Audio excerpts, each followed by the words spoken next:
So we all know that like chemicals can be addictive, or they can be used compulsively.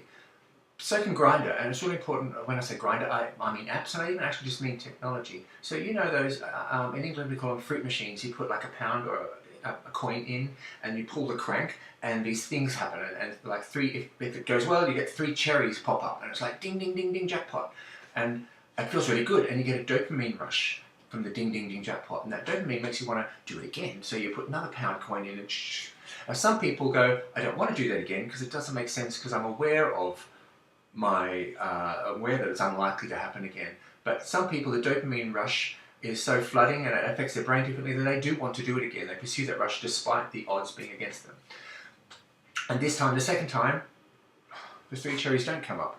And it's a bit of disappointment there, and there's no ding ding jackpot. And some people go, oh well, I can see I'm not having a dopamine rush now, so I can see there's no point putting another coin in. And some people's brains work differently, and we want that dopamine rush again. And that's just science and biology and sometimes life experience about how we enjoy life without the dopamine rush, and how pleasant or unpleasant that is, to what extreme. So some people, even after the second one and they don't get the ding ding ding jackpot, they put another point in because they want that dopamine rush again. They're chasing the dopamine rush. And they do it again, and we all vary, and it's important to have sympathy for all the different kinds of people. There's those of us that know when to stop, and some of us that struggle to do that. It's very complex reasons why, but we always have to understand why that's a difficult decision for some people to make. But the point I think I'm trying to make is that Grindr, or our technology, can be the same kind of thing. In a sex app, if you push the right buttons, you get a message like you're hot, or you get a picture sent to you, or you get an affirmation of how sexy you are. That's like a ding ding ding jackpot. Of course there's no such thing as the right buttons, it's all more chance than that, but that's kind of true with the fruit machine too.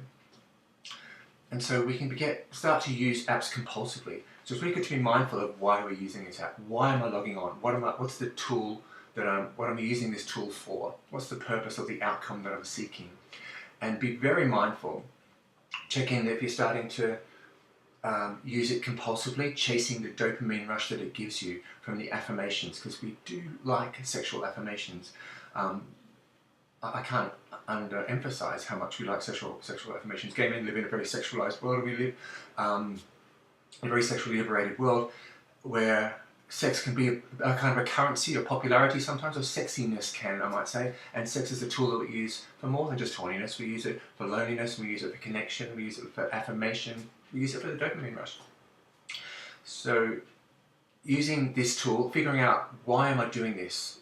Why am I using it just to get the affirmations which are that important to me? Is it actually dysfunctional? Is it actually causing more anxiety? Is it a time-wasting process? Just be mindful of why we're using it. Sit down with a mate perhaps and figure out, what is this tool's function in my life? What's the purpose I'm using it for?